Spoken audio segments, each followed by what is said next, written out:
نحمده ونصلي على رسوله الكريم اما بعد فاعوذ بالله من الشيطان الرجيم بسم الله الرحمن الرحيم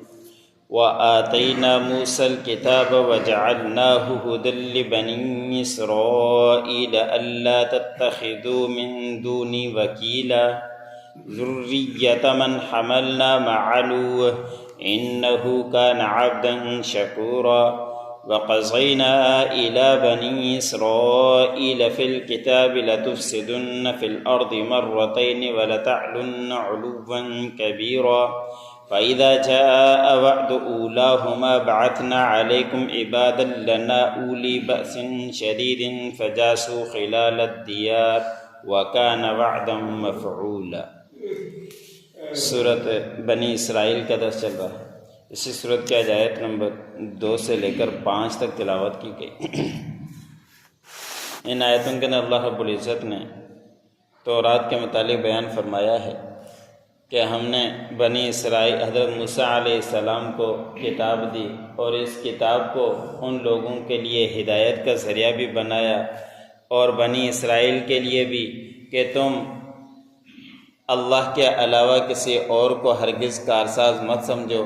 سب کچھ کرنے والی اللہ رب العزت کی ذات ہے، تو تمہیں چاہیے کہ سب کچھ اللہ رب العزت ہی کو سمجھو، کسی اور کو کارساز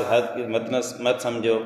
کہ فلاں بھی اس طرح کی کرتا ہے، اپنے معبود بنا کر بت بنا کر اس کو اپنا معبود سمجھتے ہو، ایسے ہرگز تم مت کرو۔ اور تم حضرت نوح علیہ السلام کی اولاد ہی میں سے ہو، حضرت نوح علیہ السلام کی وہ اولاد جن کو ہم نے نوح کشتی کے اندر سوار کیا تھا، اور وہ حضرت نوح علیہ السلام تو بڑے اللہ کے شکر گزار بندے تھے، تو تمہیں بھی چاہیے کہ تم اسی طرح اللہ رب العزت کا شکر ادا کرنے والے بنو اور تم ناشکری مت کرو اور اللہ کے علاوہ کسی کو ہرگز کارساز مت بناؤ۔ آگے اللہ رب العزت نے فرمایا کہ بنی اسرائیل کے لیے ہم نے فیصلہ کر دیا تھا کتاب تورات میں کہ یہ زمین میں ضرور بضرور فساد مچائیں گے 2 مرتبہ۔ بنی اسرائیل قوم ضدی قوم ہے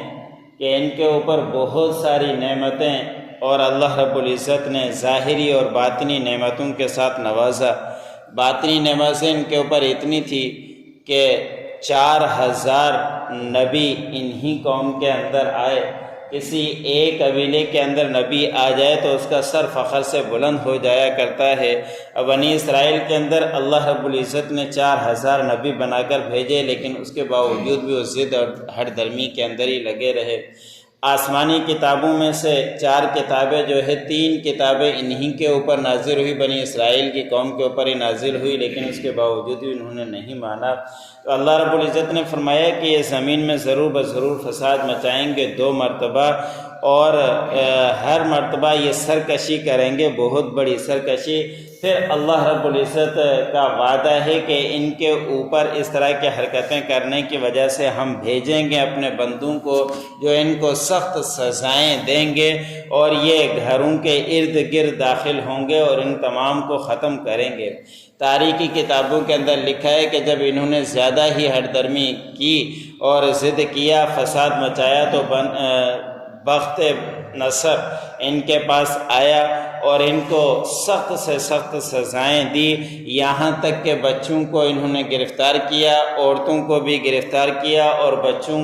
جو بڑے تھے ان سب کو قتل کر دیا۔ تو اللہ رب العزت نے فرمایا کہ جب انہوں نے فساد مچایا زمین میں تو پھر اللہ رب العزت نے اپنے بندوں کو بھیجا، انہوں نے ان کو سخت سزائیں دی، اور پھر یہ گھروں کے اندر ارد گرد گھروں کے درمیان میں داخل ہو گئے، اور اللہ رب العزت نے جو وعدہ کیا ان کو بتلایا تھا وہ وعدہ ہو کر ہی رہا۔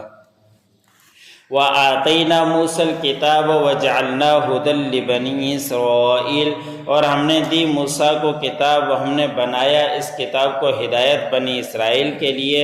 اللہ تتخذوا من دونی وکیلا، کہ تم ہرگز مت بناؤ میرے علاوہ کسی کو کارساز۔ ذریت من حملنا مع نوح، اے وہ اولاد جن کو ہم نے سوار کیا نوح علیہ السلام کے ساتھ، انہ کان عبدا شکورا، بے شک نوح علیہ السلام تو شکر کرنے والے بندے تھے۔ وقضینا الی بنی اسرائیل فی الکتاب لتفسدن فی الارض مرتین، اور ہم نے فیصلہ کر دیا تھا بنی اسرائیل کی طرف کتاب میں کہ تم ضرور بضرور زمین میں فساد مچاؤ گے 2 مرتبہ، وَلَتَعْلُنَّ عُلُوًّا كَبِيرًا، اور تم سرکشی کرو گے بڑی سرکشی۔ فَإِذَا جَاءَ وَعْدُ أُولَاهُمَا بَعَثْنَا عَلَيْكُمْ عِبَادًا لَنَا، اور جب آ گیا ان میں سے پہلا وعدہ، ہم نے بھیجا تمہارے اوپر اپنے بندوں کو، اولی بأس شدید، جو طاقتور تھے مضبوط تھے، فجاسوا خلال الدیار، پس وہ گھروں کے درمیان میں داخل ہو گئے، وَكَانَ وَعْدًا مَفْعُولًا، اور یہ وعدہ تھا جو ہو کر ہی رہا۔